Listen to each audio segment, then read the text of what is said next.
What's up guys, Rob at Optimal Bodies. Now today we're going to unpack a question that I get asked a lot of times, and I've heard it many times over the years, and you might have heard it yourself. Can you out-train a bad diet? There's a lot to unpack and a lot of information, but the be-all of end-all and long story short is, unfortunately, no, you can't, in my experience and from what the research is starting to show. So let's go into more detail with that. As unfortunately, diet is everything. Okay, a lot of people say it's 50% diet, it's 50% training, or it's 100% diet, 100% training. If I had to put a number on it, I'd say it's 99% diet. Because I've had so many clients over the years that just do the diet side, they don't have time to train, they don't want to train, whatever that may be, that's their prerogative. But I've had them get lean, get in shape, lose a lot of body fat with just diet alone. So I've seen the power of just diet. And scientifically, it does make a lot of sense. So I just don't want people wasting their time just training, because I see it all the time. I'm around gyms a lot, see people cross trainer, running, walking on the treadmill. I take my hat off to them. They're working really hard, they're getting a good sweat on, they're probably feeling really good for it. You get all the endorphin release, and in this sort of day and age, like hard work, you think that it's doing a lot, so you get really sweaty, you get out of breath, you get tired, and we're wired to think that deserves a reward, and the reward in this case is usually fat loss that people are wanting. But I have to say 9 times out of 10, from my experience and what I see, that people bust a gut in the gym, they do all that side of it, but they ignore the 99% side of it with the diet, and they're just spinning the wheels. They just look the same, if not worse, year after year, regardless of how much training they're doing. And again, I take my hat off them. They're setting their alarm, they're getting out of bed, they might go up, get it done before work, they've got the routine, they're doing exactly the same thing, they've done it for years and years, they're consistent, they're dedicated, but they're doing that 1%, which is really, really hard to translate into results and doesn't really show on people's physique. That 99% diet side, which I get, it sounds difficult because all you've got to do is control what you put in your mouth. It doesn't seem like you're doing a lot of hard work. It's a lot more of a mental thing rather than the physical act of exercising. So I get that you want your rewards because you feel like you have to suffer physically, but I just want to put the message out that the diet is just everything, and I've seen it time and time again, and it's hard to ignore. But do not get me wrong, training is so important. I say the 1% side and the 99% side when it's just regarding fat loss, as the diet creates the calorie deficit needed to lose weight. You need to burn more calories than you're intaking.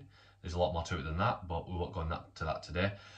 But there's obviously all the benefits of training other than contributing to a bit of fat loss. That's what the research is showing with that side of things, that training, your body just really adapts to the training that you're doing. So at first you might lose a little bit of fat doing a new training program, but then the body down regulates things like thyroid hormone and thermal regulation. You basically just become more efficient at not saving energy, which is bad. If you want to lose body fat, you need to become inefficient, which sounds backwards, but you need to be inefficient, which makes you burn a lot of energy. So your body gets really good at not burning energy. So it's like driving around in 5th gear or in like a diesel car and really low revs. Saves money when you're driving, but it's also saving body fat when you're wanting to burn body fat. So we don't want that. But training allows you to shape your body, allows you to put muscle on in certain areas that you want to put it on, allows you to increase your bone density, which I think the statistics is something like people over 70, if they fall, the 50% chance of dying, because they could break the hip and major blood loss, things like along that nature. So you want strong bones, especially post-menopausal women. So as you get older, you get more osteoporotic as your estrogen levels change about when you're going through the change. So even more important, which I've spoke of in videos before, of women doing the weight training. So there's that side of it, not just for women, men as well. Bone density, just being strong, being able to survive certain falls, being able to do daily tasks, being able to carry your own shopping, things like that nature. And then obviously all the vanity reasons. So you want to look good. Men might want to have a bigger chest, bigger shoulders. Women might want a bigger bum. All those sort of things. You can shape your body, which you can't really do with diet. You can lose fat, and your waist might come in, those sort of things. But a lot of times if people are just dieting, which I've spoke of in other videos, and not doing the resistance training, so I'm not saying resistance training is pointless, because it really is a massive part of it as well. But if you're not doing the diet, then we know why.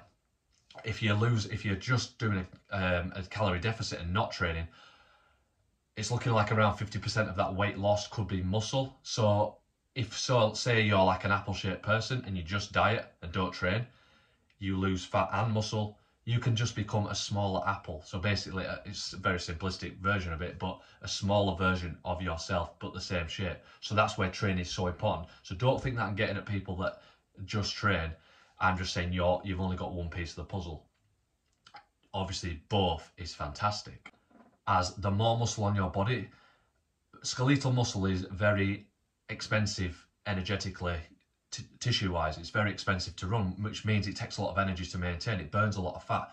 So you'll find these big people with a lot of muscle, they've got big appetites, they can eat a lot, and you think, he doesn't seem to gain weight, he can eat what he wants. It's like a furnace burning all the time, just having muscle on your body, and the training is the stimulus to say, we need more muscle, we failed at lifting this weight, we need to be stronger to be able to lift this weight again. So it's like a life and death situation in your brain.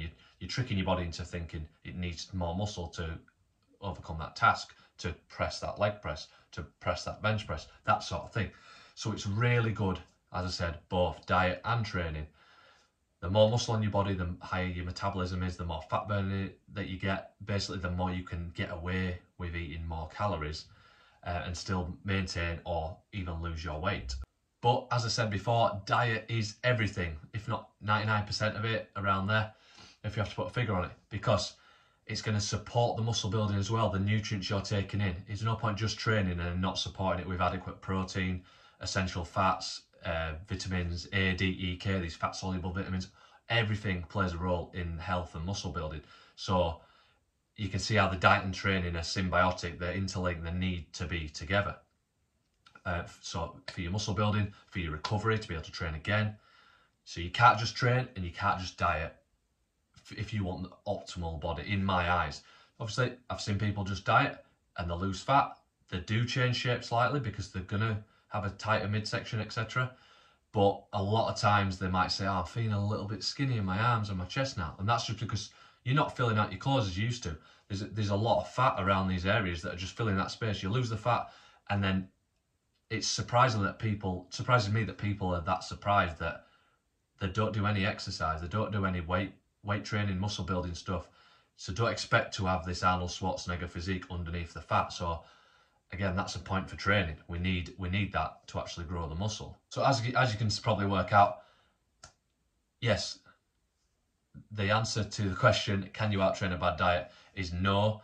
But that does not mean you shouldn't train and just diet. That doesn't mean you should just train and not diet. Boom. Both. There's so many benefits of both. But a lot of people's goal is just fat loss. And 9 times out of 10, I see them just focus on the gym side of things. So that's why I made this video.